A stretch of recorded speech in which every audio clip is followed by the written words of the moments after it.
Hello everyone, Razorblade Mango here, and today I don't often do these kind of videos, but today I wanted to have a conversation with a fellow YouTuber whose work I have grown to greatly admire over the last few months, and actually unaware that this person even knew I existed when I first saw one of their videos.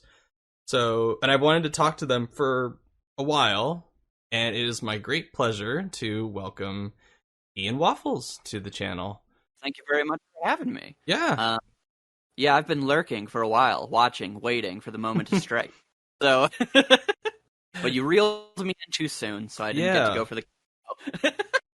Yeah, it was really weird when I think it was after, was it the Kingdom Hearts well, the my memories of Kingdom Hearts, my treasure memories of Kingdom Hearts that I did back in March. I think that was when you sent me the link, or you said that you did a Kingdom Hearts video on your channel.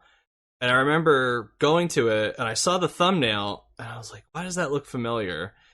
And it's because I'd seen it before and I remember really liking it. And I think because every so often I'll go on these massive video watching binges about a particular subject. And surprise, surprise, Kingdom Hearts is one of them every so often. And I'll add a ton of videos to my watch later playlist, and I'll just marathon them whenever I'm in the mood. And without realizing, again, that you even knew I existed, I watched your video, which is a great video about how Disney and Final Fantasy, the characters and iconography are used in Kingdom Hearts 1. And I really liked the video. And again, I didn't realize that you were a subscriber of mine. So that was a really bizarre but nice surprise to realize that. Well, thank you. Well, thank you, man. Yeah. I've actually been following you since before KH3 came out. Oh wow. Because the way I found you was basically like, I think it was probably like at least 2 years before KH3 came out, maybe even longer. Like, I followed you for a long time. But basically, I just was looking for people to rant about that. I'd look up KH3 rant because I was just angry. And I'm like, where's Kingdom Hearts 3? I need someone to express this for me. And so I found your stuff, and I just loved every time you'd release a video talking about Kingdom Hearts and being like, Square, is it so hard to release a trailer, to put a picture online, anything? Yeah. And I was like, this guy speaks my language. Those are some between summer 20. What was the last time? I think it was summer 2015 and summer 2017 is when the time that we got nothing for Kingdom Hearts 3, which those are some dark times that they just vanished. And normally I'm okay with video games not being shown until they're ready, but that was a case where, one, I was a lot younger, and two, I thought, okay, you announced this 5.5 years before it came out. So you did this to yourself, releasing information about this, and now I want to know more. Well, and they were just so quiet about it, too, so... and again, like you said, we were definitely younger, so it felt more like, it's like, oh, you've finally shown this thing that I've waited, basically amounts to my entire life for. Yeah. And it has been a part of my life for most of it, too. So it's like, you better, like stop acting like it's not real. Yeah.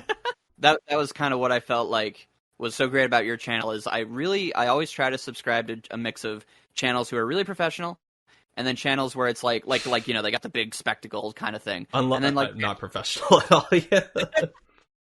And then channels who are just more like down to earth. I'm just going to talk to you, and it kind of feels like you're just hanging out with your parasocial friend. But that's kind of what's always been appealing about your videos, is that it's just you. You're just talking. You're just expressing yourself. You don't hold back. But you always don't. It doesn't feel like it's it's not an unfocused anger. It's always very pointed and here's the point, but it's always done in a way of just like I come over to your house, we're just chilling on the couch, and you're like, man, I'm pissed off about Kingdom Hearts 3. Let's talk about that. It's like, heck yeah, dude. So that's what has always been really great about your channel, is you kind of get to embody that those emotions, both positive and negative. I always enjoy when you talk about things you love, especially when you made your Final Fantasy VII Remake video. I was like, holy crap. I've been watching this guy for so long, and he made like a perfect, amazing video. So I really loved that. Thank you. So, and I think I commented on it too, and it got me to buy the Kingdom Hearts book that you had recommended in that too.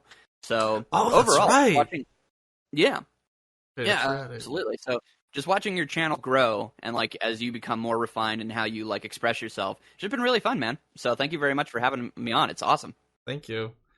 I don't know what to do with all those comments, with those compliments. So, You say, well, I know. yeah.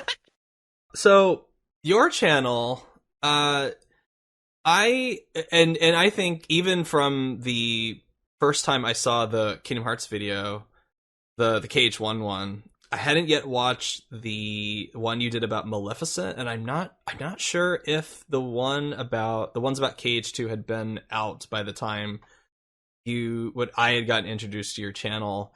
And those videos too, I can tell even by those two next videos, the one you did about how Final Fantasy and Disney are presented in KH2, I could tell already that you had grown even beyond the KH1 video, and then your earlier anime videos as well. I think you have a gift for analyzing stories, character arcs, themes, and you present your thoughts and ideas in ways that grab my attention and sustain it for however long the video is, even if the subject matter is entirely alien to me. Like, if you were to give me a basic quiz about My Hero Academia, I would fail it horribly. I have no idea what's going on in that show. I don't even know what it's about, but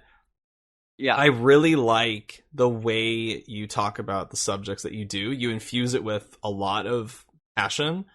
I think just your natural speaking voice. I think it's just something that it's a gift that you were born with. That you are a natural conversationalist, video essayist with these topics, because your passion for them becomes infectious, and then I become excited for them. And like, for example, the video you did about the ghost, and was it Molly McGee? I think that's the girl's name. I had never heard of that show before, and yet the way you presented it, and I liked how you talked about how that show inspired you to then donate to this orphanage. And I was like, oh my god, this is this makes me want to watch this show. And I can't even remember the last time I watched a Disney Channel show, and I went and I watched a little bit of it. It's not normally my thing, but it is charming. It's the little bit that I've seen of it. So it's super cute. Yeah. It's a nice feel good kind of show. Even if the humor doesn't make me laugh out loud or anything like that, but it's charming.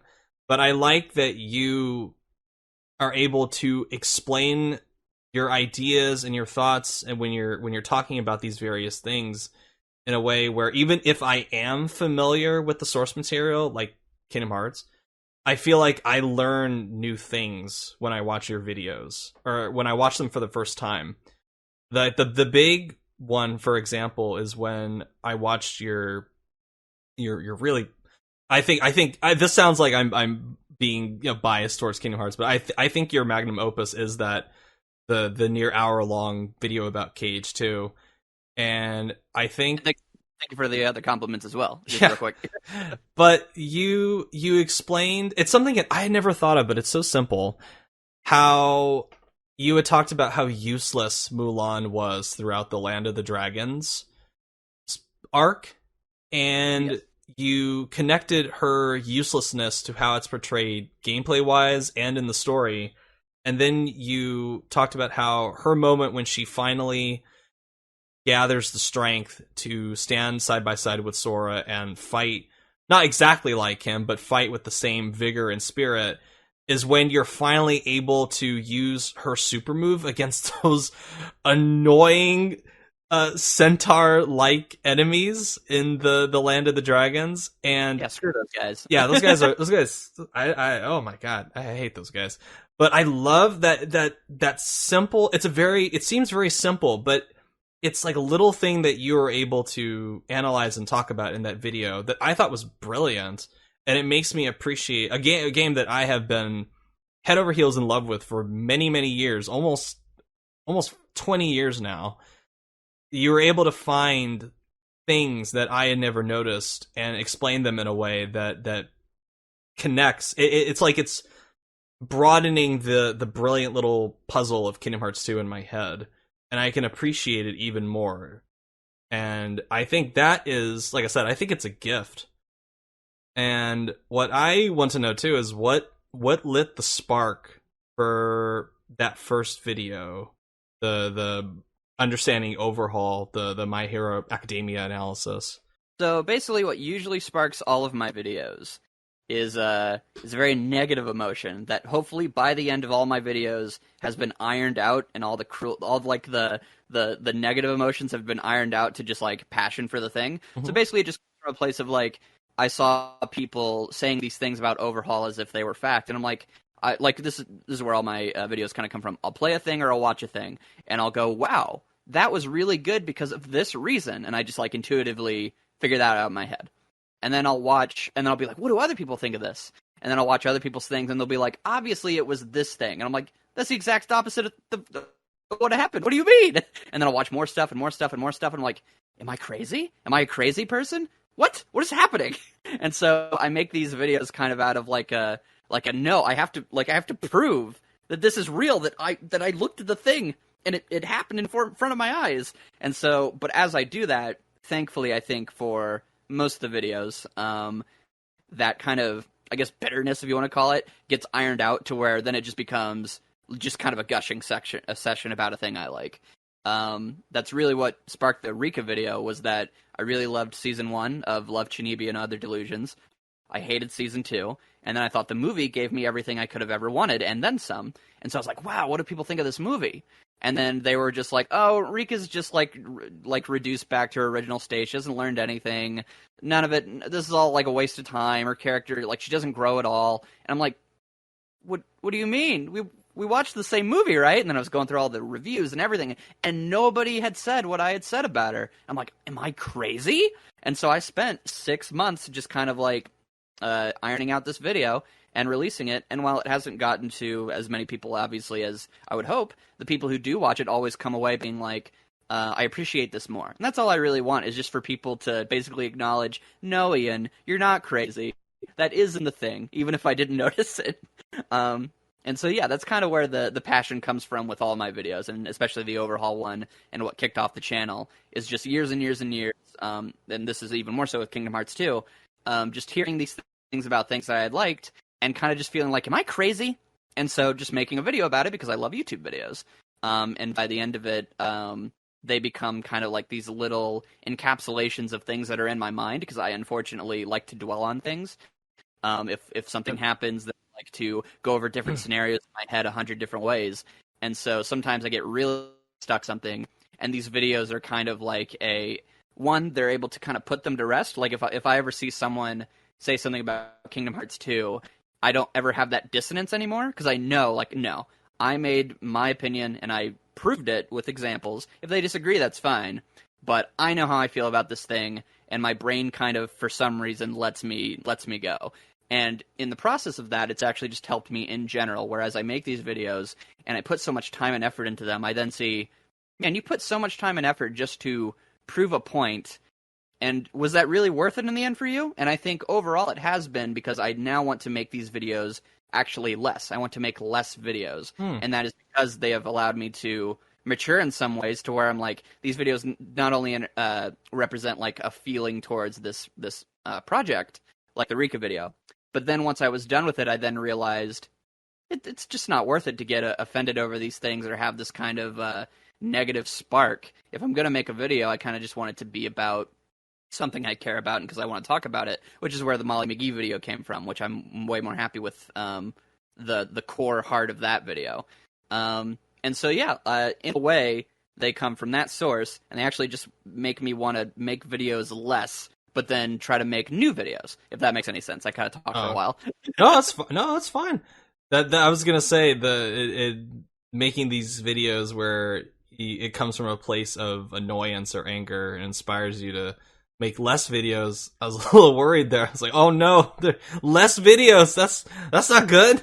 But then you talked about how you want things more to come from a spark of positivity or not altruism, but like a positive passion for something that isn't trying to disprove a negative opinion about something you love. Yeah, and let that negative, like, let that force of, like, someone, because, you know, when you have these experiences with media, especially if they attach to you in a really emotional way, Yeah. Or worse, they become a part of you. Yes. And it's a part of growing up to be able to distinguish the fact of, like, it's not a personal attack when someone, even in these scenarios where people aren't even saying them to me, they're just saying, like, this doesn't exist. And it's okay to just be like, but you experienced it. Something clicked in your brain, and this is... So you don't need to, like, try to prove it, you know? And especially since even if you proved to one person, then there's always going to be 100, 1,000 other people you're never going to meet who are all going to have this opinion. So to try to, like, fight the ether and, like, this, like, they don't even know you exist, and yet they're putting this strain on your brain. That's kind of what these videos have been really good for me for, is getting to that point. And I'm thankful that I do still love all my videos, because I think in the process of making every one of them, I come to that conclusion. But now I'm making more videos that don't start from that place anymore. So I think you filled in not exactly a puzzle piece, but another part that I've kind of sensed with your channel in the time that I've been watching it, is that I feel like each video is an extension of you, but by the end of it, it almost feels like there's this unspoken sense that you are growing as a person, even divorced from the subject matter. Like, for example, the morality, and I'm probably gonna butcher this name, the Kaon essay that you did. I like that you began that with it almost sounds like a need to explain your love of this character, this Tsumugi Kotobuki. I hope I didn't butcher that, but no, you actually got it. Just call it Mugi. Mugi. So in the beginning of that video, when you talk about how you feel pressure to almost explain your love for her in a way where there's some kind of deeper, it's even in the title, the morality of Mugi, and where you feel pressure to explain a deeper aspect of her character, and almost like to justify to others why you love this character. But then by the end of the video, you basically just, in a way, you just say, screw it, you know, I love her for, it sounds like surface level reasons, in if you were to write it out in a Word document, but the way you explain it, it sounds like just because she is such a wholesome, nice, lovable character, that alone, it's definitely obvious that she means a great deal to you just for those reasons, that you feel the need by the end of that video to go, you know what? I don't need to prove to you that this character, that I love this character for this great thematic or arc depth that she might have. I love this character just because I love who she is on the outside, or on the inside as a character. And I find that really lovely, because I think so many with these video essays, a lot of the time I think a lot of people feel like they feel almost pressure to try to find depths that aren't actually there for certain characters in order to justify making a video about them, because they don't want to sound like they're just talking about the surface level things. But I like that you basically cast aside that almost it's almost like a, what's the word? It's almost like to justify oneself. Yes, it's like you're insecure about your own thoughts about a character or something that you love. And I like that you get over that by the end of the video. And I like too that you have the guest appearance of that guy. I don't know that guy's name. I'm sorry, I forgot to look it up. Alexander. And that was kind of the point of the video, was that I originally had thought to make it deep, and then I was like, but I still want to talk about her. But, like, obviously, regardless of what I say in the video, obviously 1 minute video with like I think it's like the first 30 seconds I give my thesis on why I like the character, and like I still kind of talk about her, and so it was almost like there's two sides of it, which is like the side you talked about, which is like the kind of growth, understanding I can have, these appreciation for the character, but I still talk about the character in some way, so I made it a comedy video as well, and I got Alexander, who most people know for his very sincere, deep voice, or not deep voice, but very okay. You know, he talks like this. Hunter x Hunter is a great series, and you know, he talks like that, and so I thought it would be really funny, especially since I know that he actually he doesn't like K-On!, which is the show Mugi's in, but really? His only character he does love is Mugi, so I thought that would be a funny deep cut of like he gets to talk about that character in his very serious voice, in the very serious way that he makes his videos, but saying all the ridiculous nonsense that I had to say. Yeah, but I like that video just for that reason, that's almost like getting over an insecurity, which I can definitely relate and that is to. Very much part of it. Yeah. And I love that. And then even going into the stuff that I am familiar with, the Kingdom Hearts videos, again, just the way you are able to describe just and it's not like the video about Kingdom Hearts 2, it's not like it's about the entire game, it's just the particular topic, because you hone in. I think you made the wise decision of zeroing on a very specific topic within Kingdom Hearts 2, because I think if I tried to do like a full Kingdom Hearts video, it would be like a 10-hour long mess. But my video was originally going to be 2 hours long, and then I cut it down to about an hour, and then I cut I cut it down to like an hour 30, and then I cut more. And then the Maleficent and the other Kingdom Hearts 2 video where I talk about how Final Fantasy and Disney is used, those were actually parts of that video. Oh, and okay. I just cut them out and then just released them as their own thing. Oh, okay. I would love to see a 2-hour Kingdom Hearts 2 video from you. I would love that. That'd be great. Well, thank you. But I also wanted to pick your brain about the creative process when it goes to making those videos, especially the latest one about Kingdom Hearts 2. And you and I both know that even for a 5-minute video like the Maleficent one that you did, which I didn't know that you would cut out from a larger video, but even that 5 minutes of work, a lot of time and planning goes into the writing, and in your case, who you're going to, the conveying what you want as far as the editing for the video. So I was curious, how much time do you spend on things like replaying the games you talk about, or how long does it take to map out and structure your thoughts, and how you find and select the editors that you use? I think you've used multiple editors for I think I saw the one name in particular kept coming up, but you used a different editor for a couple of videos. Yeah, so Cora was my main guy, who he made a really, really wonderful My Hero Academia adjacent video. It was kind of like in the middle of a bigger topic. Editing style was just really good, and I just kind of hit him up and said, "Hey, you make a video for me." He's like, "Sure, just pay me," and then we did that. So, do you structure it like that? Hey, you make a video for me. Most people that I get into contact with, I just go, "Hey, I have this thing. Do you want to talk about it or do it with me?" And they're just like, "Sure," and they all make the same mistake. So, I just went to him and was like, "Hey, man, really liked your video. You said you were looking for editing work. I will pay you to work on my video. Does that sound cool?" And he's like, "Yeah, sure. What's it about?" And then we just go from there. So, similar with how I reach out to like you, or I'm just like, "Hey, you, here's my video. If you would like to watch it, please do so. Goodbye." Yeah, that was the exact text I got, almost down to the word. Hey, you, watch my stuff.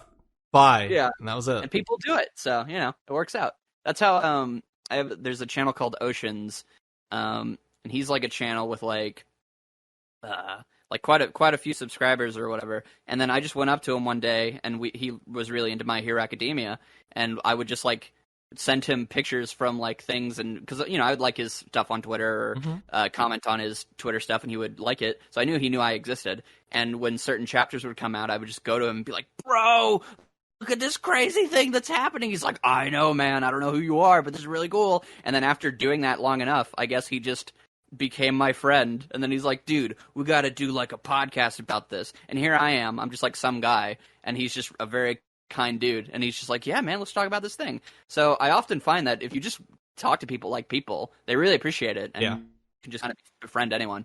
But sorry, to answer your question about the Kingdom Hearts 2 video and the process of these videos in general, the Kingdom Hearts 2 video took me 1 year to write.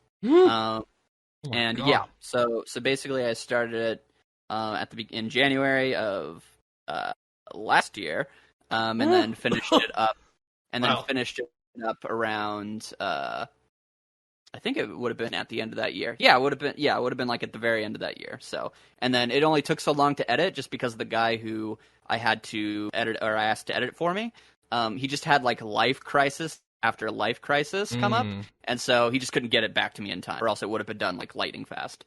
So that took that was the extra year. But yeah, but basically the process was that, like I said, most of my videos start from a place of wanting to defend myself. Kingdom Hearts 2, though, is a video that I've always wanted to talk about, especially the Disney Final Fantasy stuff, because just everyone has the same opinion, which is, oh yeah, they're just like, it's filler. Who even cares? The characters don't matter.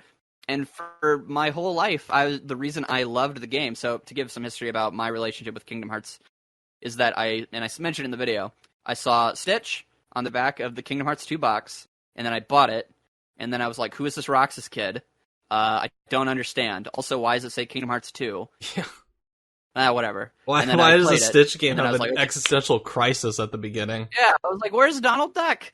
And so, like, yeah, so I did that, and then I looked it up online, and I read the synopsis for KH1, and I was like, oh, okay, there's another game before it, and then I played Kingdom Hearts 2 and loved it, and, the rest is history. But with that in mind, the thing that drew me to it was that in Kingdom Hearts 1, obviously, he meets all these characters for the first time, but I didn't have any of that context.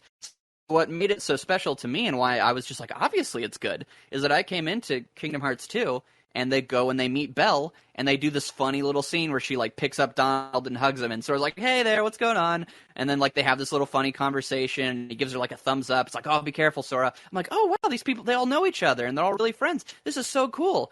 And also growing up, I had, and I still don't, have really any attachment to the Disney movies these games are based on. So my connection to these characters is solely from the games, except for Stitch.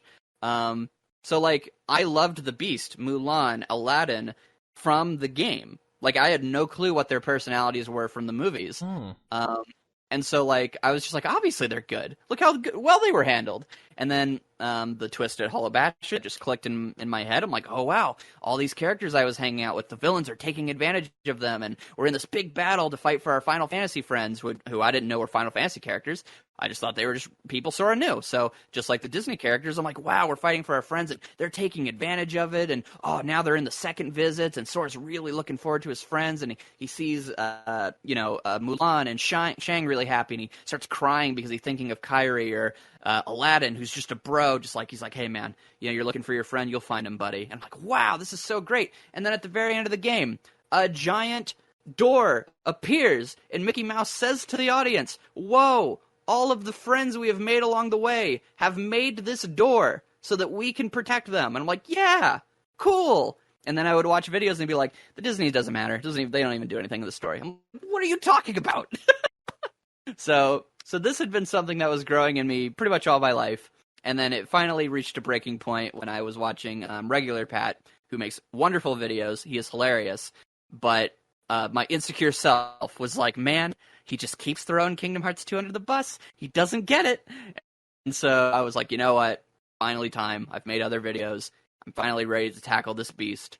And just for an entire year, I played Kingdom Hearts 2 over and over and over. And on my save files, I have a save file for every single world. Because I do genuinely treat them like episodes of a TV show. So if at any point I got really bored, or not bored, or lost kind of my way working on the video, I would just watch an episode, quote unquote, and I'd be like, man, this is why I love this game. And I just did that for a year straight. And the way I worked with it was I said, I'm not going to let this like consume anything of my life. So if a family was like, hey, we're going to go to a ball game for your brother or whatever, I would do that. Hey, we're going to go out to eat. I never made it a priority to be like, no, I got to work on this video. I knew that would long term not be good and it would not pay off. So I just treated the video as just another thing that I would get to eventually within my life. And then I eventually got through it through the year. The biggest problem obviously being that I am a perfectionist, and so I cannot write a rough draft. It has to be perfect before I move on to the next line. That is how I write, and it is an awful habit. You should not do it. But that is how I write my videos. It is line by line, and if that line is not perfect, then I cannot come up with the next thought. And so that's how I make my videos. The Rika video took 6 months. The Kingdom Hearts 2 video obviously took a year.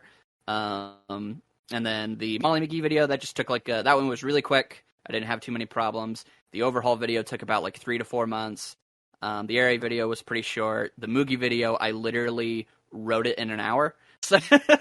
So that's kind of my general process for my videos, if that makes sense. It's always interesting to hear little, because I've never, until that Final Fantasy video, I've never really done the video essay style thing that you're really good at. That Final Fantasy 7 video was the first time I ever did something like that. So I learned a lot about my own creative process with that kind of thing, and it's interesting hearing things that you talk about where you have that perfectionist mindset of you can't move on from a sentence unless it's perfect. I can relate to that so much. I had that problem with not problem necessarily, but I had that with in the beginning of the Final Fantasy video, and I had to basically force myself to move on and realize that through the magic of editing, I could always go back, and if I didn't like a line, I could always just go back and rewrite it or re-record it or something like that. And I think the thing too about how many passes did you do through that KH2 video before you were satisfied with it, as far as the structure and the timing of everything? Because I know the editing is out of your hands in like a tangible kind of way. Like you don't have a second to second say on how long a certain shot goes on or anything like that. Have you ever thought about editing your own stuff? Do you have any interest in that? Well, it's a mix, because what happened is that I will usually send the videos off, and then they come back to me, and then I actually do moment-to-moment edit. So, the Kingdom Hearts 2 video, I shipped it off to the guy, and then it would feel annoying to me to have to tell him, hey, at this second here, can you use this clip? Because the way Sora moves his arm will actually synchronize with, the fact that I'm saying, blah, blah, like that. And so, I just do that myself. Because I know how to video edit. I just hate video editing. But when it's something like that, where it's just going through and being actually, this would be a better example, I'm not going to bother him to do it, so I'll just do it. I know where it's at. Yeah. I'll just grab it, put it in. So I actually do micro edit my videos. I just hate it legitimately would overwhelm me. The video, none of my videos would get done if I had to edit them. Mm-hmm. It is so overwhelming to edit a video, and especially since I don't know any editing tricks. So those guys are the ones who are the Rika video has this lovely AMV at the start, and that was just because Core wanted to do that. And I was I never would have came up with that. So thank you for putting that in, and they get to do that. And then I went back through, and I actually added in the night at the museum gag with the Dum Dum statue, and I edited that myself and then put that at the start. So my editors do all the heavy lifting, and then I just go in and I go, instead of this image, we'll use this one. Yeah. But as far as editing it myself, there are two reasons I don't. One, because I hate it. And two, because I actually think that not editing my videos allows me to get away from that artist trap of looking back on your stuff and being oh, it's so bad. Because I look back on all my videos, and even though I think that some of the writing could be better in certain ones, I like all my videos because the part that they bring to life elevates my scripts. And so, my Airy video, for example, there's actually quite a few lines that are kind of the audio's pretty bad, or my execution reading, it's not very good, or I'm oh, I could have maybe elaborated on this. But the visuals for it and the way it is structured and the way it moves is all Core. And I love how he did that. He did this amazing thing where anytime we're talking about Eri in her darkest moments, we use manga panels, and he distorts the audio. And then anytime we get to the point where we talk about her brightest moments, the imagery becomes the anime, and the audio actually clears. And if you're wearing headphones, there's a specific point that literally gives me goosebumps that he did, where it's like Eri realizes that she needs to save herself to save others, and it's the shot from the manga where her quirk activates, and then it becomes the anime, and the music synchronizes perfectly and becomes really clear, and I'm just like, oh yeah, good job, Core. So that's why I don't edit, because it allows me that distance to years later look back on my stuff and be like, I still like this. I'm glad I made this. I think we can both appreciate, even in shorter videos, just the amount of work that goes into the editing, because I definitely gained a greater appreciation for it when I had to when I edit. I choose to edit my own videos just because I like videos that are edited in a way where the person who's talking, it's almost like the editing reflects their personality or the kind of vibe that they want to put into it. Like, I really like the one of the moments in your KH2 video that I really like is when there's that montage of Sora, Donald, and Goofy fighting in the mysterious tower, when I think you start off with something like, oh yeah, this is going to be fun, and then it plays the working together theme, and you have them all fighting in the mysterious tower. And I really like that edit and that montage, because it reflects the joyful, playful personality that you yourself bring to the video. And well, thank you. Yeah. And I think also once I started getting into more that style of editing for a video, I would go and watch other people's videos, and I would think to myself, even if they were as short as like 2 minutes, 3 minutes, I would think, wow, I want to know how many hours it took this person to edit it, especially if they are a perfectionist and they love attention to detail. Because I love it when one thing that I think is kind of a lost art in most mainstream like Hollywood movies nowadays is when the editing is synchronized with the music, and I have a particular fondness for that kind of thing. I love like cutting on specific beats within a track or something like that. And I don't think a lot of movies do that anymore, but I always appreciate seeing that from a YouTube video or any kind of visual medium like that. I think the marriage between editing and music is a very underrated art. Well, and like that's part of why I always try to have like I always like having little AMVs, because I think that they just add a spark of energy to every video, you know? And that's why like my favorite AMV obviously is the Kingdom Hearts 2 one, which I did make myself, and I actually made that near the start of making the video. And what I would use it for is at any time I would be like, why am I making this? Or like, what am I even, like, I don't even remember what the point of the video is. Like, because I'd get so lost. I would watch that, and then I'd be like, okay, I get it again. We're good. And so, like, legitimately, I've watched that AMV, like, at least 100 times, because I have to keep going back to it to remind myself what I enjoy about it. It's probably my favorite thing I've ever made, because it just so embodies the emotion I feel towards the game. And just like it's the last ditch effort. Like, if the audience didn't get it, this is the last way I can convey to you what I like about this game. Yeah. And actually, the joke is really funny. The joke that goes before it with Oni Plays, where it's like, you know what? This guy really put it into words better than I ever could. And it's like Mickey saying the big line about the door, and he just goes, "Okay, Mickey, that's really cool." And like that joke was actually like I was checking my phone. And, like, I had actually had that joke in, like, a notepad 3 years ago to, like, if I made a video about Kingdom Hearts 2, like, I wanted that joke. And so I was like, oh, my gosh. Funny, too, because sometimes I'll be, like, I help my dad. He's got a mowing service. And I use the weed eater. And so sometimes he'll catch me, and I'll be, like, weed eating. I'll be like, you know, because all I have to do is just weed eat. And so I'm listening to podcasts and stuff. And I'll be like, crap, this is a really good idea for my KH2 video. And so I'll pull out my phone and start writing it down. It'll be like a really quick note, and he'll just so happen to like drive by on the mower and be like, "What are you doing?" Sorry, I'm writing down a note. this is gonna sound very strange, but do you ever speak aloud the kind of things you want to write into have in the video as far as narration? Do you ever like talk to yourself while like walking or driving around or something? Talk to myself literally 24/7. Okay, So that makes two of us. yeah, there's two of us at least out there. Yeah, no, my brain is always having a dialogue. So no, I'll be going through it and be like, oh, you could say it like this, or you could say it like this, and then I would write it down. So yeah, I always hope people don't catch me doing that because it's gonna make me look like a crazy person or something.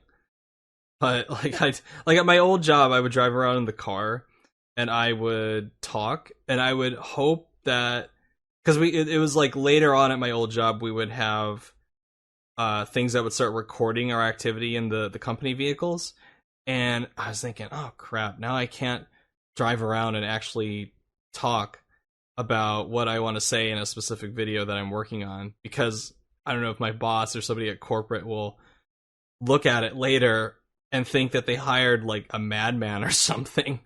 Some psychopath who talks to himself about Disney characters. That's how I'll tell them that Maleficent is cool. Yes. Yes. What is he? Somebody at a corporate office will get an education about Kingdom Hearts someday. It will happen someday. For knowing me, it will happen someday. Are there any dream projects of yours for the channel, or even just like outside of the channel, as far as video essays that you wanted to create or anything like that? Yeah, so no matter what, I have to make a Deku video from My Hero Academia. I'll probably just wait till that series is over because it's the author said he wants to finish it this year. Obviously, that didn't happen, so I'm guessing he'll finish it before next year because they're literally in the final story. So, okay. So that'll get finished, and then I want to talk about Deku. I have to make a Gunbuster video talking about Noriko, who is the main character of that show, one of my favorite protagonists ever. So I'm going to talk about her. And then otherwise, Kingdom Hearts 2 was always the video I wanted to make, like, since I was, like, a literal child. So that one's marked off. I don't have to make anything about Avatar, which is Avatar: The Last Airbender, which is my favorite piece of media, because everyone has said anything that needs to be said about it, so that's good. And then I kind of want to make a Shantae video, because I really love Shantae and the Pirate's Curse. More so talking about the comedy of that game and the characterization. So otherwise, those are kind of like projects that I'm like, at some point I'm definitely going to do. But then otherwise, it just kind of, if things come to me, like I never planned to make the Rika video, never planned to make the Molly McGee video. Those kind of just come to me, and the Moogie video as well. So, there's always, I always get the spark to make something eventually. But obviously the difference with my videos is that it costs me money because I have to pay someone to edit them. So I have to also be like particular, and then also like, it costs quite a bit to make an hour-long editing thing because you should pay editors. So my videos are more so like, I think now I've been consistent enough that I make 3 videos a year, which is pitiful. But it's what I can manage. But they're all of high quality. I don't mind waiting if it's a channel I really like. I don't mind waiting for a long time for a video because I know that it will be of high quality and that it will be worth the wait in the end. And that's how I feel about your channel. Like, however long you need to take for the next one, I mean, I'll be there in the end, definitely. So, well, thank you very much. They're definitely.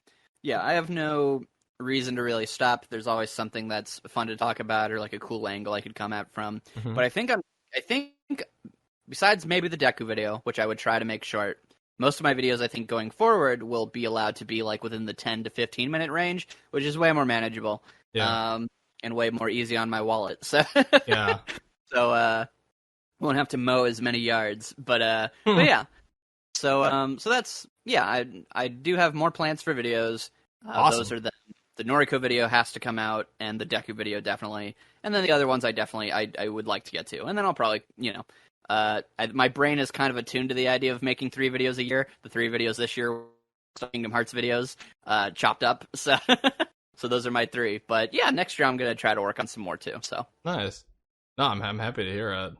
And I guess it's time we get into Kingdom Hearts. Like, we've mainly been talking about Kingdom Hearts in the context of your channel. So you said that you got into it because you loved Stitch as a kid, and then you literally just saw like the back of the KH2 box and just saw Stitch on there. It was just like, Stitch game, buy now. Exactly. There's actually a Lilo and Stitch, or a Stitch video game where you just play a Stitch and it's like before the movie. Oh, is that?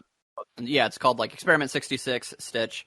Oh, that's right. I remember that. Yeah, and so I had already loved that game. I think that came out in like 2002 or something, or 2001. So already, like, in my head, I'm always like, you know, Stitch is awesome. I got to play him in a video game. I love the movie. Yeah. So he's in a video game. Let's go.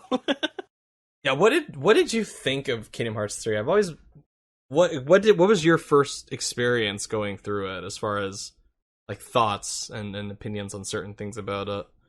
Yeah, so I played through it, and by the time I got through it, I was like, wow, that was really fun. Mhm. And I think like it wasn't like a disappointing thing of like, wow, this wasn't the best thing ever.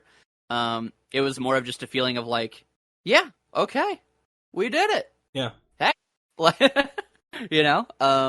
I got, you know, I loved exploring all the Disney worlds. To clarify where I stand on like some of the story stuff, like to me, the series, there's 3 ending points of the series, where like it cuts off in my head, and that's all that exists for that section. Mhm. And then it's like they made this new extended section. So there's Kingdom Hearts 1, because so much in KH1 is predicated on it being the only one and existing to kind of like solidify those things, especially like Ansem as a villain, a lot of like the mysteries of the world.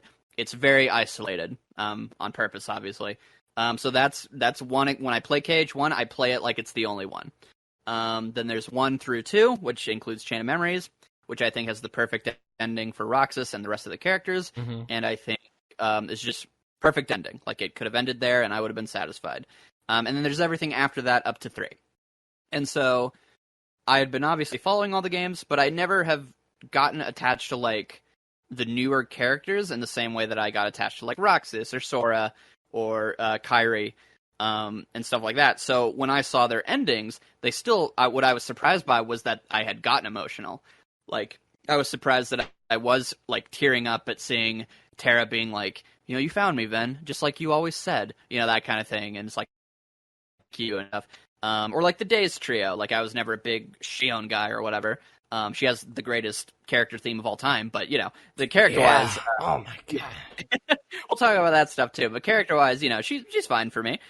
So for me with KH3, it was less about like I need to see the end of this story, and more of I need to see the number 3 on my screen so I can finish off the fact that when I beat 2. My brain went, obviously, I want to see 3. And then I saw these articles being like, oh, there's going to be these in-between games. Okay, I got to do that. Now there's 3D drop distance. And I'm like, okay. But then once we do that, we got to do 3. So by the time I had gotten to 3, my experience with it, my passion for it was more so, I'm back to Sword Doll and Goofy, finally. yeah. It's going to be back to the original combat system with, obviously, its own tweaks and things. Because obviously all the other games had tried new things. And then just more so of finishing off the Xehanort saga. Even if I wasn't that invested in Xehanort, Terraben and Aqua, all these other characters, it was just more so, I love Kingdom Hearts, they are a part of it, so I just do want to see the story end. So when the game didn't blow me away, it didn't give me this negative feeling, it was just more like, yeah, that was good. We did it. We finished Kingdom Hearts.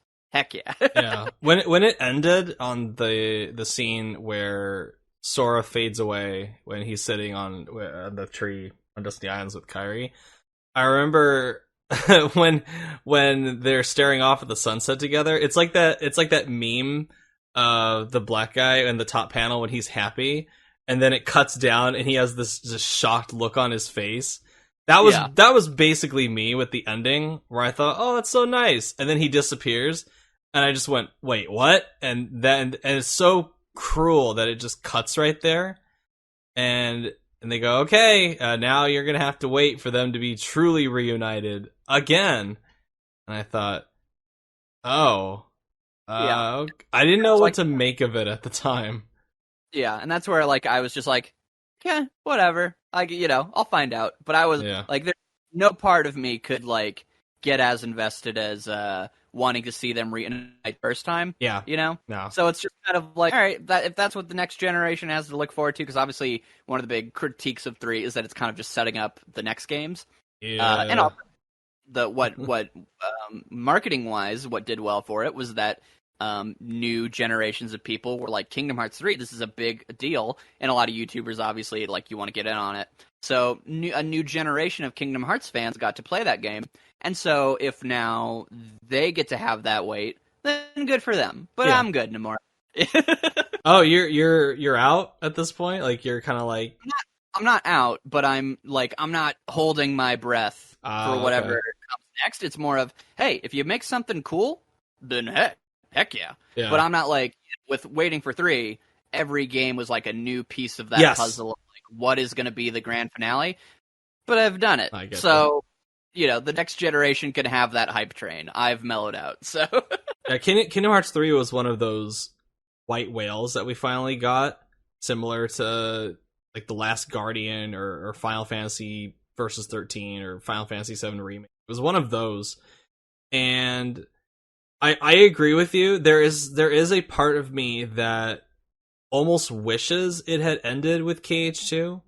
Because I think 1, Chain of Memories, and 2, as far as a trilogy story-wise, I think it's a really interesting trilogy of games as far as the story and where it takes these characters. And then I think 2 has such an immensely satisfying conclusion that the older I've gotten and the more games that have come out for the series, the more I think I would have been okay if they just ended this here. I honestly didn't even need to see Roxas's backstory with 358/2 days or the Birth by Sleep stuff. I'm perfectly fine.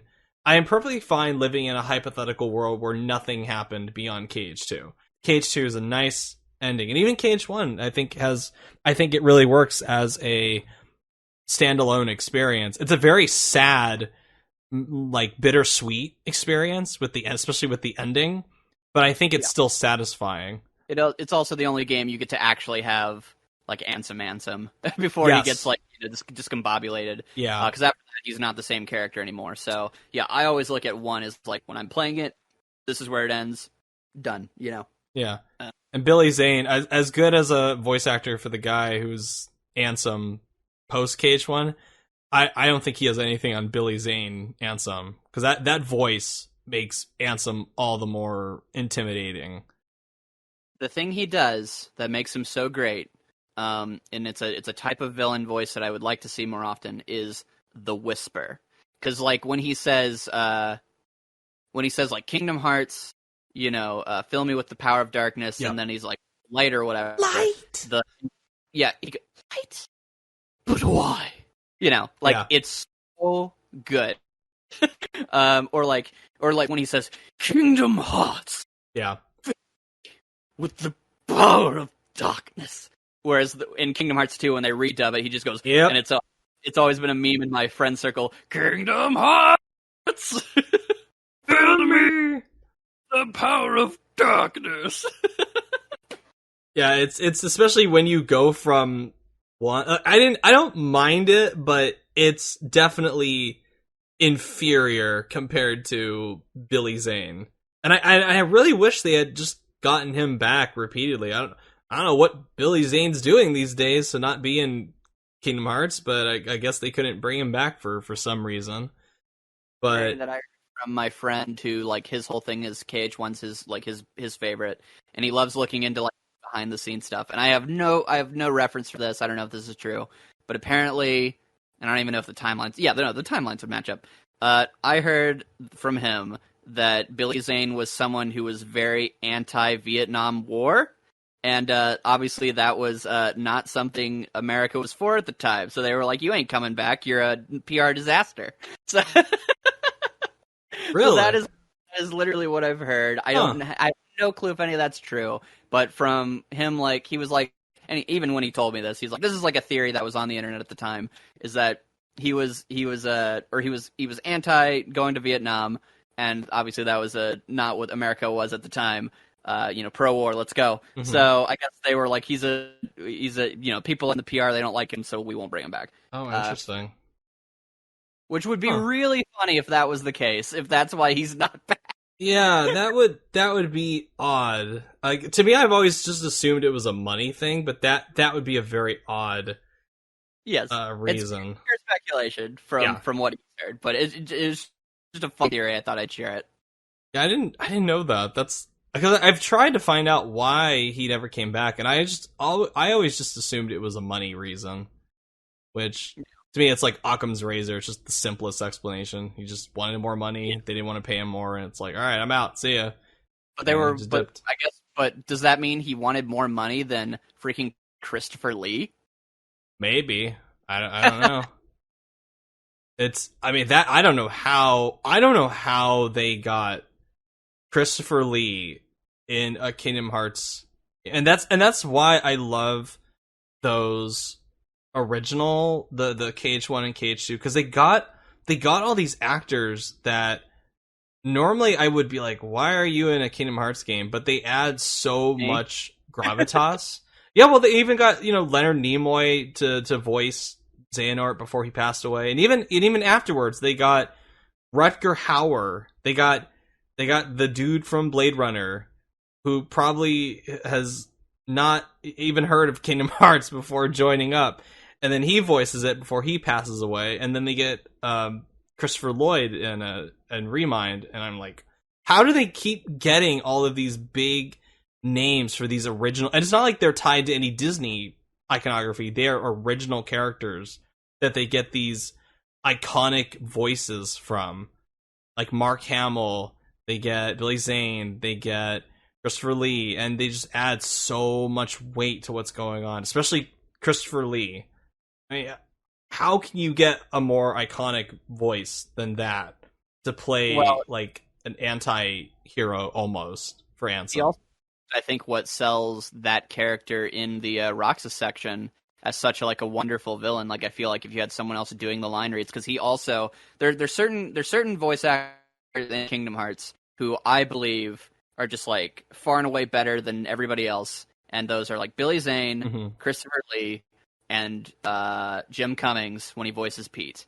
There are certain Pete lines that I do not believe that a Kingdom Hearts writer wrote. I refuse to believe a Kingdom Hearts writer came up with Herc the Jerk or You Two Nimrods or a Gone with the Wind reference. There's no way. So I think some of his lines were improv. Probably. I mean, considering he's been voicing that character for so many years, I just assumed that they, especially the Disney legends like him, or I always forget their names, the ones that voiced Mickey and Minnie. I'm sure they were given a lot more free reign compared to some of the other voice actors like Haley Joel Osment and David Gallagher and Hayden Panettiere. I'm sure because they don't have any, iconic long history with voicing these characters at that point in 2006 or 2002 with those characters. But you get P in there, you get the Winnie the Pooh characters, you get Mickey or Minnie. I think they're cool allowing them to kind of just do their thing. It's like, well, this character better than we do, so just go for it. The Hades guy, obviously. James Woods. Yeah, definitely. James Woods. Yeah, no, and I think to go to the original characters like Haley Joel Osment, I do think KH2 Sora is just the best voice and performance he's done for Sora. Yes, absolutely. It's literally perfect. KH1 is a close second because it has the cutest voice, and he's just a little precious little boy. But KH2 Sora, he has the perfect, because he was a teenager at the time. I think he was I checked and he would have been 17 or 18. So late teen. And he just perfectly hits that right bound, Sora, more upbeat. But then also that edge that only KH2 Sora has that they stripped away from him in 3. Yeah. But you gonna cry? I like Haley Joel Osment in Kingdom Hearts 3. He's good, but I think it's obvious. It's more obvious in the newer games that it's an adult voicing this. I mean, Sora's basically borderline an adult in Kingdom Hearts 3 at that point. So is Riku and Kyrie's regressed as far as that voice, as far as I'm concerned, but Yeah, they're approaching adulthood, and I guess it makes sense, but it's just odd because I have so much more familiarity and I hold the KH1 and KH2 voices in more high regard than I do the KH3 ones. Because David Gallagher sounds like he's medicated half the time in KH3. And then Kyrie, I mean, I have nothing against Alison Stoner, but I do not at all believe... I don't believe her at all as Kyrie. No, absolutely not. KH1 Kyrie's still the best voice for her. Definitely. Her stupid little running voice. Yeah. But yeah. How did we get on voice actors? What were we? There was a point we were rounding out. I feel like this is where I was like, okay, I want to get over I want to talk about the questions that I had for you for your channel and your creative process, because I knew once we started getting into Kingdom Hearts, it's like that's it. The train has left the station. There's no going back now. That's it. It's done. So real quick, then I'll ask you a question, because okay. Obviously, the reason I made my video is because the reason I make any of my videos is I want comments. Okay. Watched my videos. Yes. So, was there anything about any of the KH1 or KH2 videos where like there were points that stood out that you thought were like really interesting that maybe you hadn't thought of before, or like recontextualized certain things in a way that you found interesting? Because I would like to just actually discuss that with someone now that I've like put it out there and someone like is like, oh yeah, that is in the game. It's like, yeah, right. So... The Mulan point I brought earlier, that's the big one that I that's the one where it just clicked in my head, because and multiple times your videos have made me go, oh, wow, I never thought of that before, or wow, that the way it's implemented here makes so much sense because it's written in a certain way over here. And it's almost like little things that I don't pick up when I play the games. But that Mulan one, that's the one that comes off the top of my head. The other one is I've never heard somebody defend the revisit mechanic from KH2 like you do. And I've always favorite thing ever. Yeah, I've always loved that, and I felt like that was missing from Kingdom Hearts 3, because when the Hercules when Olympus ends, I remember thinking, when the title for the title card for the world pops up, I remember thinking, oh, that felt really short. Is that it? And you know, there obviously there are longer worlds in Kingdom Hearts 3 than the Hercules world, and I hadn't explored everything in Olympus yet. But I love that second visit mechanic because it makes the adventure feel more epic. And I like that you even if the original stories that are being told, I don't think they're as good as the ones being shown off from, you know, pulled directly from the movies that they're taken from. I think that, like you like really, really, really fantastically explained in the video, that because when you get to that end point with the door, when the light of all the worlds summons the door for you to fight Xemnas for the last time on his big like building throwing dragon thing, it's because I believe it at that point that we now have this bond with not only the old characters but the new ones as well. I really don't know if that connection would be there if we had only visited things like Pirates of the Caribbean or Tron once.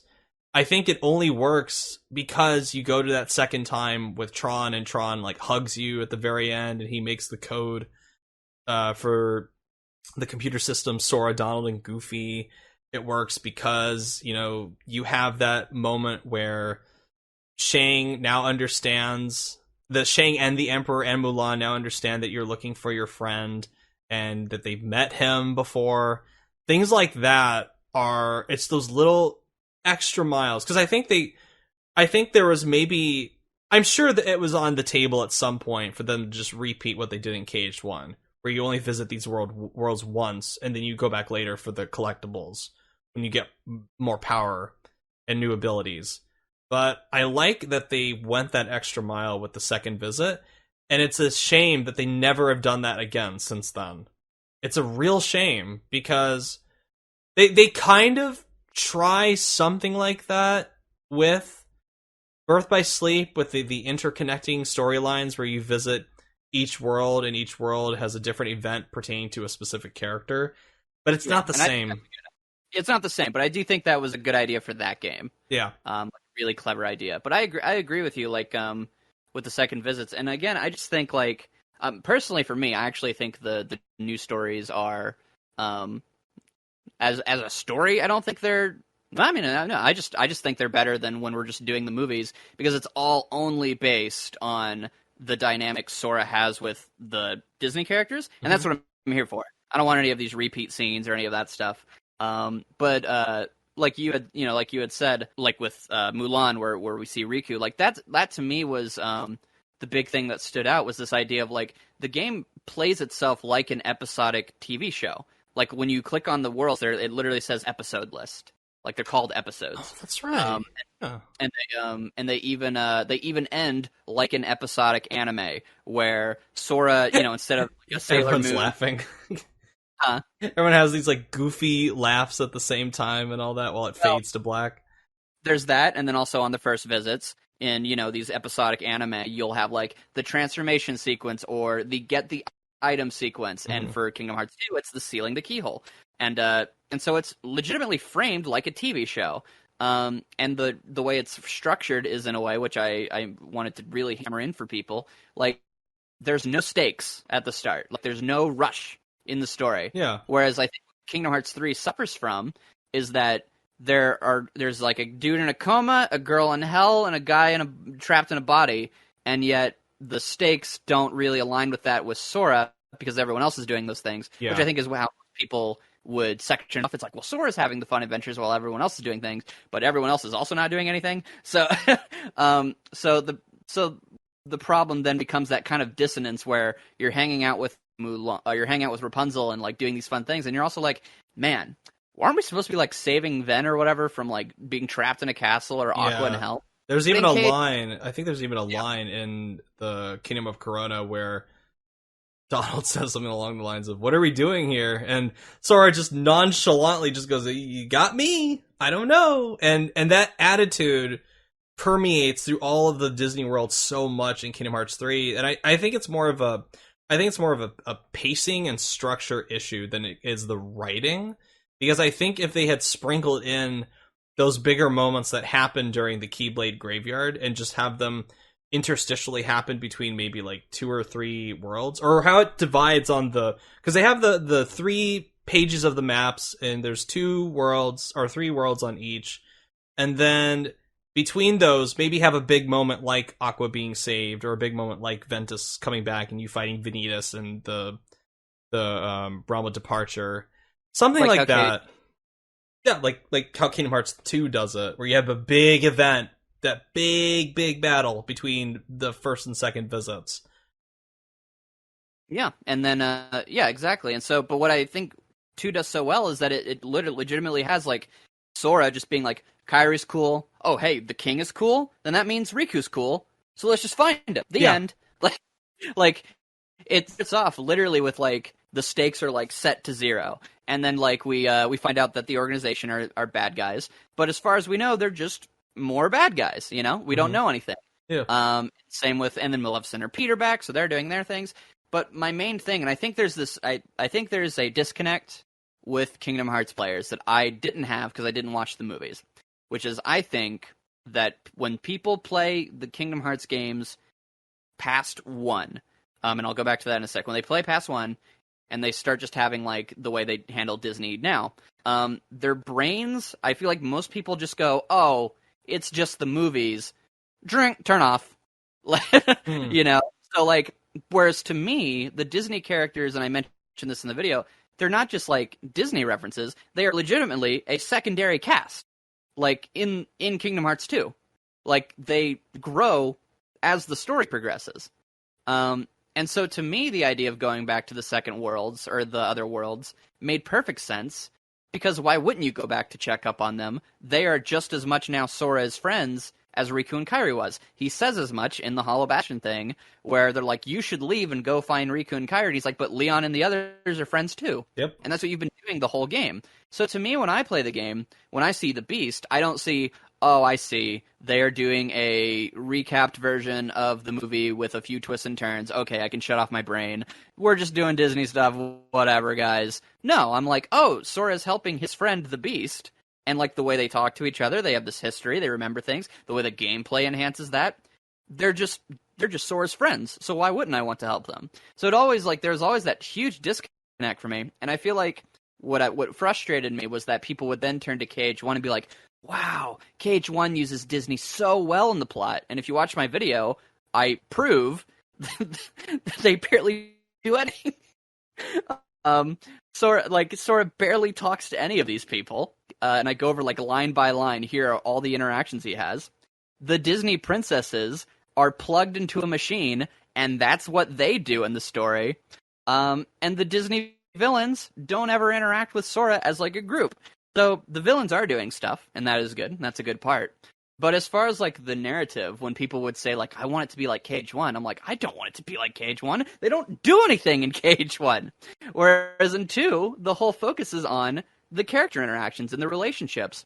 I would much prefer Sora hanging out with the Beast and trying to help him through his problems than, oh wow, isn't it really cool that when I describe Kingdom Hearts 1, I get to say Snow White is useful to find Kingdom Hearts? Is she an interesting character? Does she have any character moments? Is it fun? No, they just plug her into the wall. So to me, it was just always so strange when I think that's what, when you play KH1, it's really cool, right? Because you see all this stuff, you see the Disney villains and all these things. But then when you get to KH2, it's more they're helping, not directly, but indirectly. They are adding to the themes. They're adding to the weight of certain character moments. Whereas in KH1, it is all directly, but it's just directly. There's hardly any personality. There's hardly any connection. And they hardly do anything anyway. So that, to me, is what I think set the tone for a lot of people with KH1, is they were looking for, where's the big machine where Donald Duck can be plugged into it, and that proves that he was important to the story? Where is the scene where Maleficent is just in a world and says, we need this keyhole, but the world is still just Aladdin? Like, it's still the Aladdin movie, but they just changed it from Take Over Agrabah to Find the Keyhole. You know? Yeah. And it's like, it's not that, it's not much. So, and I love KH1. I made that video to point out those two sides of things, of what makes KH1 work is the gameplay, where they connect, that's how they connect you to the characters. And 2, it's very, like, quick. Like, it's very snappy. So you don't need time to hang out with the characters. But I prefer that in 2. And it just always felt like the fandom was just so dead set on this idea of the way to do it is like KH1. And I'm like, KH1 barely does anything. What are you talking about? See, I never even knew that was a consensus among the fan base until I saw that video. And I think that's the fundamental difference between how you and I came into this series, because I am very familiar with all of the stories and the worlds and the movies and everything. And I do like I think it's done much, much better in KH1, KH2 compared to KH3. But I get a kick out of seeing Sora, Donald, and Goofy basically experiencing the a somewhat movie-like version of the events in those movies, where they recreate moments like The Lion King or Mulan, and I like those in a sense that one of the reasons I got into, I've always said I've been kind of apathetic towards Kingdom Hearts, but that's maybe half true, because I've never, when only Kingdom Hearts 1 and Kingdom Hearts Chain of Memories were out, I was aware of their existence, and I had played some of Kingdom Hearts 1, and even back then, when I was at my most apathetic towards the series, what I always got the biggest kick out of, and it was more of a novelty back then, because it was just such a weird concept, seeing like this Final Fantasy-esque character being in, it's basically Sora is basically the player avatar in the first game, where he is basically the avatar for any young dorky kid back in 2002 who loved Final Fantasy can now go in and have a very more action-focused Final Fantasy-esque experience, but it's combined with the iconography of Disney, and it's officially sanctioned by Disney. And I've always thought that novelty carried a lot of what I'm not crazy about in Kingdom Hearts 1. There's still that initial charm to it.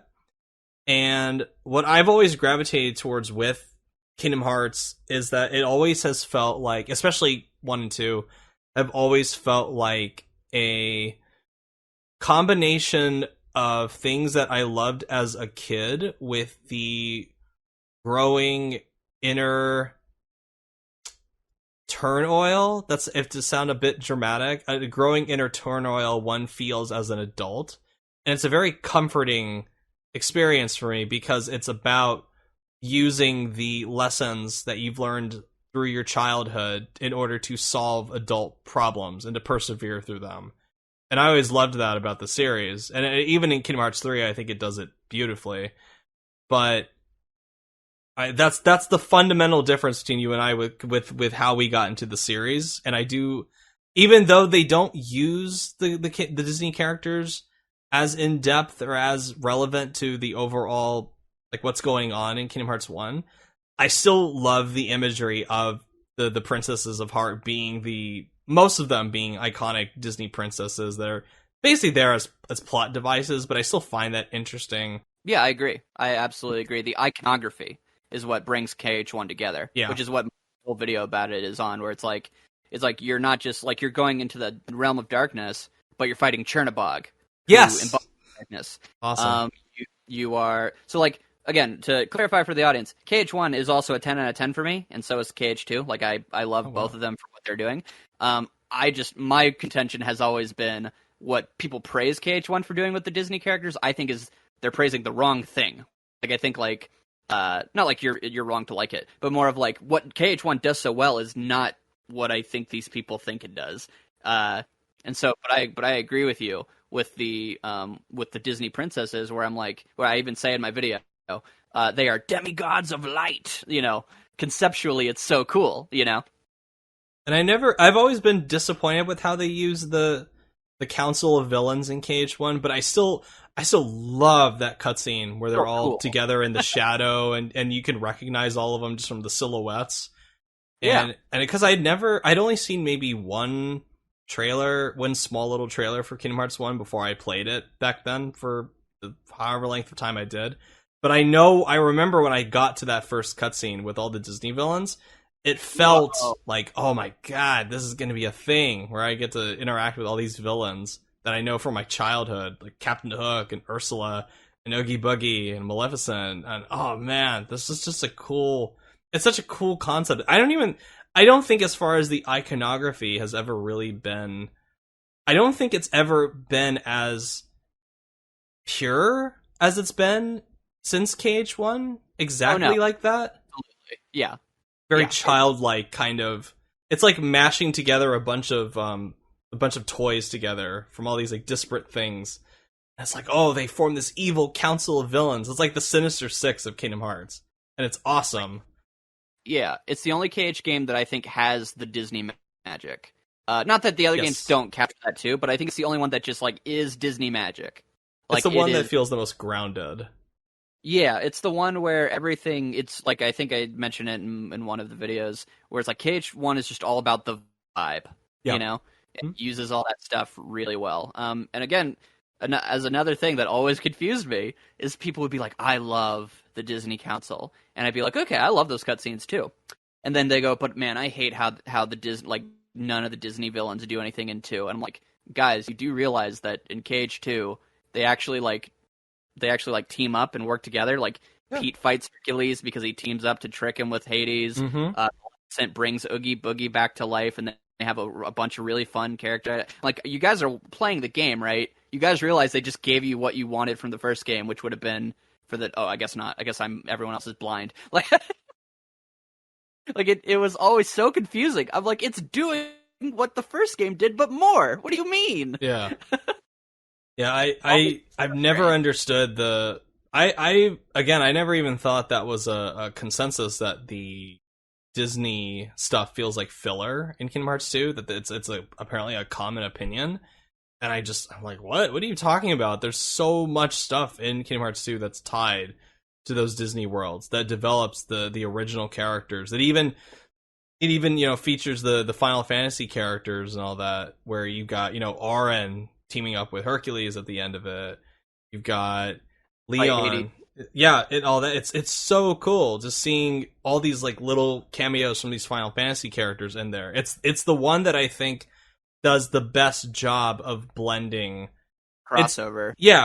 Kingdom Hearts 1, the Disney stuff is great. The Final Fantasy stuff is good, but it's not quite there. And then you get to Kingdom Hearts 2, and that's when Stuff. yeah, it feels even. It feels much more even compared to Kingdom Hearts 1. Yeah, no, I say in my video, KH1 feels like it's very reserved and it has dignity. Yeah. And KH2 says, I have no dignity. I'm going to let the little Chinese man punch Sora, and we're going to go with it. Yeah. Like, that's what I love about 2, is that it is, to this day, I think is the only game in Kingdom Hearts 2, or in Kingdom Hearts, that is actually proud to be a Kingdom Hearts game, like the concept of Kingdom Hearts. Because I think every other game, like, and this is just factual, they get rid of Final Fantasy more and more. Yeah. And in KH1, it is very reserved. Like, we don't, like, we just told, everyone, they say a few lines, and back up, guys. Whereas, like, and they barely, they don't really interact with Donald and Goofy. We don't want to make it weird. They do at the start, and that's it. Whereas in Kingdom Hearts 2, they're just like, Hades is going to summon Auron. Auron is then going to fight Hades. Then Hades is going to punch him so hard it knocks him out. Then he's going to say, like, a badass one-liner and, like, dunk on him. Then, like, Pete and Hades are going to interact. And then Pete is going to fight Hercules. And you can use a reaction command to punch him into his fist. Mm-hmm. You get to fight Cerberus with Auron. And then you get to fight Hades with Auron and Hercules. Like, it just goes crazy. And some people might say, well, that's just the one or whatever. That's the one where that is the peak, I would say. And I wish all the worlds had a Final Fantasy character. But as I talk about in my video, every world has a crossover element. But I think what people forget is that the Disney stuff is also crossing over with itself, and that is fun and cool. I love Pete teaming up with Captain Barbossa. Yeah. And like they team up and they have banter and they like rely on each other. Maleficent talking to Oogie Boogie and bringing him back to life. The fact that the Final Fantasy characters are friends with Tron by the end, and he gives them a gift of their old home. Like, every single world has like a crossover moment that just is crazy. Or the Twilight Town characters, where I really love how they're integrated into it and make that world feel more alive. So organic. I love it. Yeah, there's always that. Like, I think moment I wanted to bring up in my video, but I forgot about it. And again, it's that it's what I mentioned in that littler Kingdom Hearts 2 video, where there is a certain vibe that only KH2 can have because we are returning to things, which is something like you walk up to Cloud, and he's like, "Oh, I'm depressed," and then Donald's like, "Oh, you look kind of different, Cloud." "Oh, well, that's because of blah blah blah." That feeling is on like the realization of, wait a second, Cloud Strife and Donald Duck aren't just talking to each other. They are talking like they know each other, because they are, and they're just friends. Like, it's so casual, you know? And that never gets to happen outside of the Hercules world in 3 and the Pirates. And I think those are the best moments in that game in the Disney world, is when it's like, the reason I'm sticking around is because this world actually feels like a connected world. And KH2 gets to accomplish that, and it's really awesome. Yeah. Like, I love the fact that so the moment I was gonna bring up is when the king shows up, Mickey, and then there's like a moment where he's like a password, and then they're like and then like Leon is also there, and he's like and then he goes, "Oh, you mean like a code?" And then Leon gives this like, "Oh, he's adorable." Yeah. And it's like that. That's what I I want. I want these characters to act like they're standing in the same room with each other, like they mean it. You know? Yeah, to where they don't feel like, no pun intended, they don't feel like Disney animatronic on a ride that are just there just to kind of be there. Like they actually have a history and an interpersonal, not like relationship with one another. And Kingdom Hearts 2, I think, is the very best example of that in Kingdom Hearts overall. I think one is kind of, it's like it's flirting with it, but it never quite gets there. And then 2 is the by far the peak, and then they start to just phase it out over time, and to the point where Kingdom Hearts 3, you would be, if you had just shown somebody that, they would go, oh, what's a Final Fantasy? Because there's so little of it in that game, and that should be illegal, that you can't make a mainline Kingdom Hearts game without having Final Fantasy in it. Way more than what they did with Kingdom Hearts 3. Well, and it's sad because we know for a fact why they were in the first game, which is that every character that a Final Fantasy character is in that game was supposed to be a original character, and Nomura was like, that will be really boring. Yeah, have a bunch of random no names giving you exposition. Who will care? So we'll make them Final Fantasy characters, and then the audience will want to listen to them. Same with Cloud. It was supposed to be just some random guy you fought, but they thought, oh, just make it Cloud. And so it makes sense in that game, and you feel it, that they are just there to fulfill a role. They have some personality. Leon gets actually quite a bit, which I appreciate. But that's about it. Him and Cloud get good stuff. But that's about it. But then when you play Kingdom Hearts 2, that is completely gone. They are characters now. Yeah. Like, starts like again, right at the beginning with Roxas too, when you're talking to Cypher and Selphie, and Vivi is there, and then you get Setzer, such a random appearance, Setzer being there, and it doesn't feel inorganic. It feel, for some reason, I don't know how they did it, but it just feels like all these characters from these different Final Fantasy games as this gang, it feels right. And then the way they interact with Roxas and the usual Spot gang, it's even if you have no idea what Final Fantasy is, those interactions, they feel natural. And I thought, yeah. I didn't know they were Final Fantasy characters at all. I just thought they were Kingdom Hearts characters. Yeah, I didn't know what a Final Fantasy was as a kid. I just thought Leon was a Kingdom Hearts character. Oh, wow. Yeah. So, like, that's another disconnect I have where it's like, oh, like Cloud? Yeah, like from Kingdom Hearts? Yuffie? Yeah, like from Kingdom Hearts, right? Yeah. And then I love, too, in Kingdom Hearts 2, when we're reintroduced to the Final Fantasy characters that we met in 1, it's almost like they are behaving beyond just being... well, it's not like. It is. They are behaving beyond exposition machines. Because the first time you meet Yuffie, she is just very excited to see you, and she acts like, she knows you, and there's this light banter between her and Sora, and where Sora kind of mimics Leon, and then she calls him out like, oh, is that supposed to be Leon? And it's a nice little humorous moment like that, and I think that one moment you get more personality from Yuffie than you do in Kingdom Hearts 1, because all Yuffie really does is just go, oh, yeah, you're that kid with the key. Oh, okay, and then she just sits on the bed and just has like the repetitive lines that you have when you go up to her. And it's things that I recognize too. It goes way beyond member berries, because it actually feels like it earns that right for the audience to go, oh, I recognize that character, and they have more to them beyond that meme of Leonardo DiCaprio like snapping his fingers in recognition at the TV from Once Upon a Time in Hollywood. And I love that especially KH1 and KH2, they have these characters, and for me personally, that because my childhood was a lot of JRPG, it was a lot of Disney, it felt like this series, which is so weird to think about considering I was so apathetic towards it when it first came out. It's so weird that I didn't gravitate towards it in the beginning, but then KH2 came out. And it was through Roxas that was the thing that finally, like, it clicked for me, because I was at that point in my life where the darker elements of my personality were starting to come up, where I was more, where, you know, you're transitioning from a kid into a teenager. That's some scary shit. So it's almost like Kingdom Hearts 2 reflects that. It's that series that it was at the right point in my life to where I could finally get into it. And then when I went back and fully played Kingdom Hearts 1, I realized that it was just this really awesome marriage between two elements from my childhood that I really liked, which is JRPG and then Disney. And again, it's like how I mentioned in my video where it's like chocolate and peanut butter. It's just these like weird things that just go together so beautifully.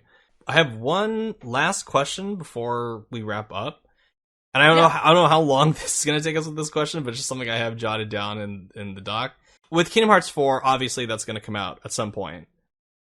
You're more like a wait and see, cautious kind of approach to the future of Kingdom Hearts than maybe I am. Okay, because I know myself well enough that's like, even if I hear it's bad, I probably won't be able to help myself, and I'll still probably play it. Even though I think Kingdom Hearts 4 looks interesting. Yeah, I just mean more of wait and see in terms of getting excited for it. Yeah, that's fair. I'm describing in my head the way I describe this new era of Kingdom Hearts. It's like how familiar are you with Yu-Gi-Oh and how that all went down? Like I've heard about it. Like I never played it myself. Like its transitions and changes. So I was a big Yu-Gi-Oh nerd growing up, and I love seasons 1, 2, 3, and then I was iffy about some of the Realm of Darkness stuff, or whatever it's called, the Shadow Realm stuff, or digital. It was some weird stuff. But once the Battle City tournament ended, they took the series into some weird directions. And on paper, they were kind of interesting, but in execution, they just completely lost me. And I never went back to it after that. And I still haven't watched the rest of the series to this very day. And that's my concern with Kingdom Hearts 4, is that there are things about Kingdom Hearts 4 that look interesting. Like, I find the fact that him being in their version of fictional reality is our real world. That's just some Nomura madness that I can't help but admire. And I like that they're going to bring elements from his canceled version of Final Fantasy Versus 13. And I like that as somebody who waited a long time for Final Fantasy Versus 13, his vision of that never came out. And so he basically just pulled a Bender and just said, I'm going to make my own casino with blackjack and hookers. But he basically just took everything he's taking a lot of iconography from Versus 13 and just says, you can't do anything about it, Square Enix. I'm going to put it into Kingdom Hearts now. Too bad. What are you going to do? Yeah, I'm Nomura. What are you going to do? And he's almost like holding them hostage with his wild ambition. And I can respect that because I have a lot of admiration for Nomura, but at the same time, I have some skepticism of how that's going to turn out in the final, the end product. And especially since I know there's probably going to be like a Kingdom Hearts 5, a Kingdom Hearts 6 after this. Like, okay, you got to really hit with Kingdom Hearts 4 to keep me on this train. To willingly keep me on this train. But I hope it's good. It looks, from that concept trailer, it looks interesting, but I hope they don't. I don't know. There's some things about it that, knowing Nomura's tendencies, I'm like. I want Nomura to find a hyperfixation like he did in 2, and make something as like middle finger worthy to the audience as the Roxas section again. I want him to actually, because the problem I have with 3 is that it really feels like half of it is an obligation and half of it is Nomura actually trying to get to the stuff he wants to talk about now. Because I think he was done with Xehanort and the organization and Sora by the time he reached 3. I think there's even an interview he said, when I write Sora now, I just write him saying things that I would never say. because I relate more to Xehanort. I remember that interview, yeah. So I think that Nomura was tired. He has been attached to this story for so long, and like Xehanort as a character has clearly shifted over time. The organization, I think, like he even said originally, like Shion definitely was supposed to stay dead.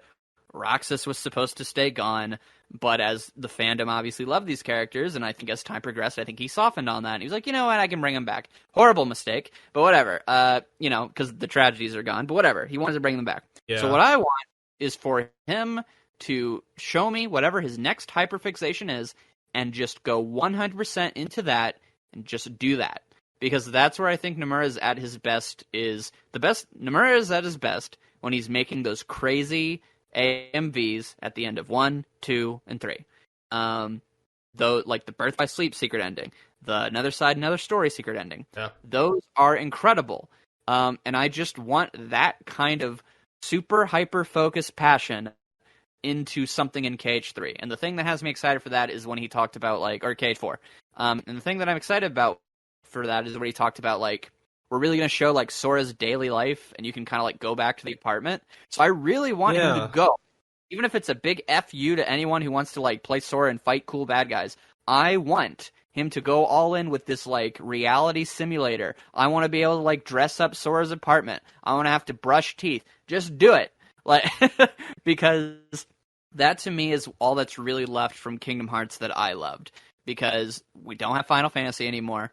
They're not going to do much crossover stuff. I know it because they've been moving away from that. Pete Maleficent might be doing things, doubtful, but maybe.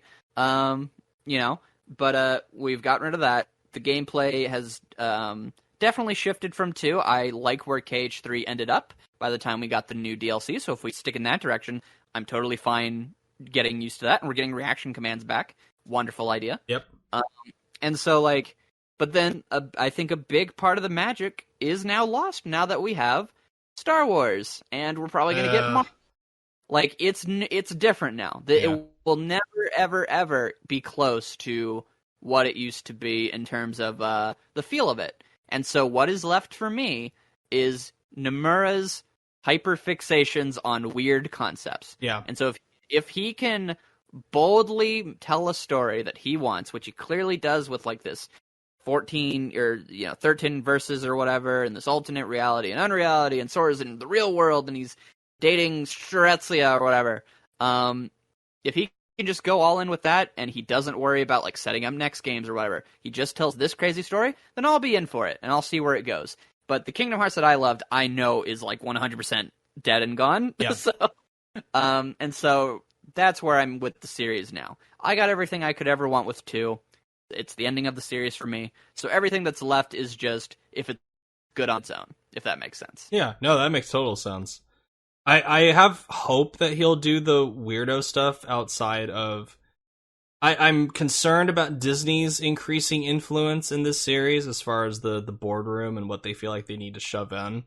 Especially considering, I think the trailer practically confirms that Star Wars will be there in some capacity. Like, I'm pretty sure what we saw was Endor. Which I'm fine with if it's classic Star Wars, because that's the one, of course, that's the most iconic stuff. I don't want to see any sequel or prequel stuff in there. Just give me the classic Star Wars lineup where you get to fight just goofy stuff like him fighting Darth Vader with a Keyblade lightsaber. I can get on board with that. But with the Marvel thing, that's where I go, I don't know, because it just... For a long time, I've never liked the idea of Star Wars or Marvel being in Kingdom Hearts, because there's something about those. Pixar. Yeah, and even Pirates of the Caribbean and Tron, I think they get a pass because they are originally from Disney, and especially since Pirates of the Caribbean is an iconic Disney property, even if it was just a ride before the movie came out. Tron was an interesting choice because it was... I think a lot of people didn't know what Tron was, so it was an obscure choice. And I miss that they don't do obscure choices anymore. Kingdom Hearts 3 was a lot of the safe choices for those worlds. Yeah, But no, two has my favorite in terms of variety because definitely. you have literally classic black and white world, and then also Pirates of the Caribbean, Yeah. and a live action classic, Yeah. Tron, and then you have the Renaissance, obviously, but then you have Winnie the Pooh, and you also have Merlin the Wizard as like an actual like pretty relevant character. Yeah. Felt like it had the most, to me, the best variety. Hmm. But once we get to 3, it's like, okay, we gotta have Hercules, so there you go. And then Winnie the Pooh, it's like 10 minutes, screw it, we make it an hour. All right, moving on. So, like, it's not even in the game. Yeah. Yeah, it's such a shame that we don't. I understand, and these companies have changed as well. Square Enix is not the same. Square Enix is a completely different company compared to what it used to be. It's Enix, it's Square and Enix now, but back then it was just Square, just SquareSoft. And Disney is a completely different culture now compared to 2002. I miss that Disney from 2002. That would just do weird stuff like that kind of idea. I really doubt modern Disney would greenlight such a concept now. Even if really doubt it. Fantasy came back, we would never get anything like in 2. No, not at all. And I have to wonder too if with Kingdom Hearts 4 is what even like Disney worlds could they use for that wouldn't, because there's some that are left that I would definitely love to see, like A Bug's Life, or I'd love to see like Atlantis world or something like that. But but then I think about all the movies they've released recently, and I think, oh, they're probably just going to use all the safe options.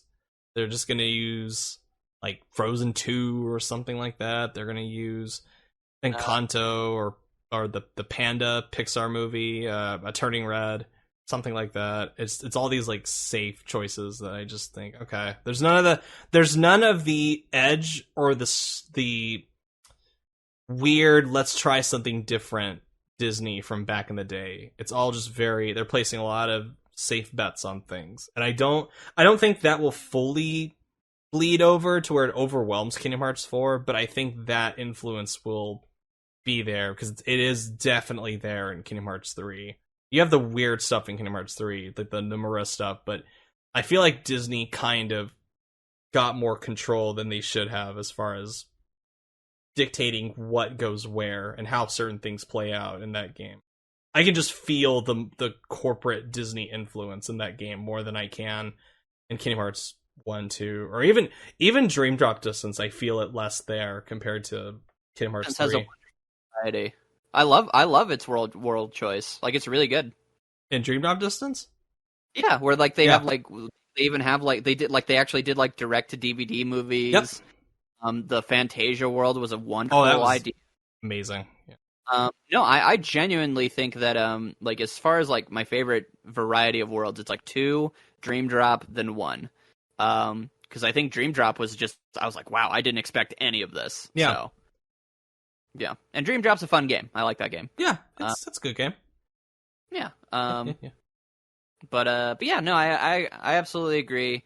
So yeah, that's why I'm at like a wait and see. All I'm really left with for Kingdom Hearts is just Nomura in terms of if he can come up with a concept and really stick with it. Yeah. Because I'm not that invested in Sora anymore if he's going to continue to be this kind of goody two-shoes good boy. I think the Donald voice actor, I don't know, maybe he was sick when he was recording 3, but he sounds really bad. Oh, really? See, I like him a lot in 3. Oh, really? Yeah. To me, it really felt like he was like sick. Like, oh, wow. Like he doesn't have the squeak anymore. It sounds more like instead of that. Might just because he's getting older. That might be the. It's like how Mike Judge's voice changed for Beavis and Butthead, to where I flat out just dislike it now. But it's because he's gotten older. His voice is getting a little more different and all, which I can't blame the guy for. But it just doesn't make for a better voice character. Yeah, but and all that is to just say is that the things that I'm like, I love Donald Duck in Kingdom Hearts. Like, I love just hearing him talk to anything. So to me, that's hilarious. Something as simple as his voice kind of getting a little worse for me, like, oh, that's another little piece that I don't really like. I genuinely don't like a lot of the Sora, Donald, and Goofy interactions in 3 because they're just really. See, that's they're one just of my favorite parts of 3. Yeah, what I don't like about it is that we've moved from like this really like loving dynamic where like we'll tease each other every now and then. Like we'll say, we'll throw Donald through the door or whatever, or tease like I'm gonna be greedy. But in 3, they're just like, ha, Sora's dumb. Or like Mickey will come into the room and Goofy will push Sora to the ground. I'm like, Goofy, what are you doing? See, I find that hilarious just because I think it's because they're doing that because they're more familiar with him and they like to mess with him in that way. And I find that dynamic to be hilarious. But when it counts, they're there. Like at the very end, one of my favorite moments of KH3 is when Sora's like, I'll go through the portal to fight Master Xehanort and rescue Kairi and all that. And without saying a word, Donald and Goofy start walking along beside him towards the portal entrance. And they don't say anything. All they do is just look at each other, nod and smile, and that's it. I don't need that moment where you go, oh no, it's too dangerous. You can't come with me. And then they go, we're coming too, Sora. It's just simple mutual acknowledgement between the two, or the 3, and how far they've come as friends. And I love that. That's great. Kingdom Hearts 3 also has the best or the second best Sora, Donald, Goofy moment, which is when they bring him back to life and you beat the final boss. Yeah. Perfect. Yeah. So to be clear, I do love all that stuff too. Just like the moment-to-moment world stuff, I just thought was lesser in this game. But whatever. Yeah. I'm trying to think. Then, is there anything else then that you wanted to talk about, or do you want to wrap? I think that's a good time to wrap up. So yeah. It was a really good discussion, though. How long did we talk? Like 2 hours? Almost 2 hours. Oh boy, yeah. Your audience doesn't need to hear me any longer. So. Like I said, once Kingdom Hearts gets involved, it's like that's it. The train has left the station. There we go.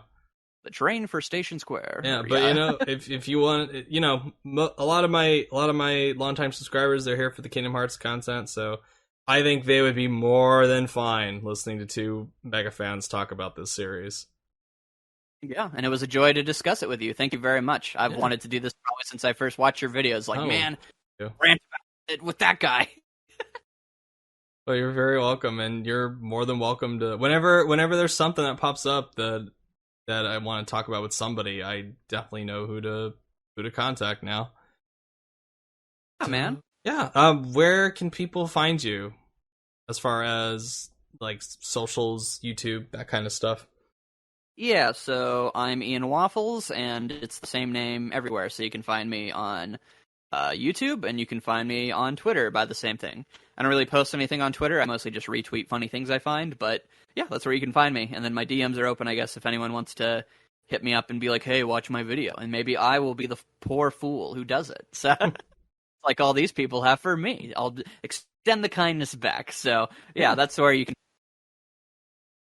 Awesome. So, again, thank you so much for taking the time to talk with me. It's been a lot of fun. This is like the quickest 2 hours I've experienced in a long time.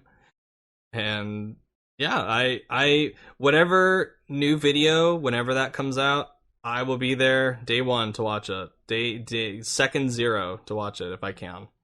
You'll be the guy shouting first. Yes, exactly. Well, thank you very much. It means a lot. You're welcome. Alrighty.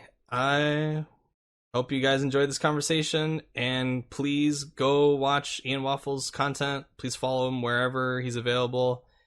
And yeah, that's gonna be it from me. All right. Bye. Bye.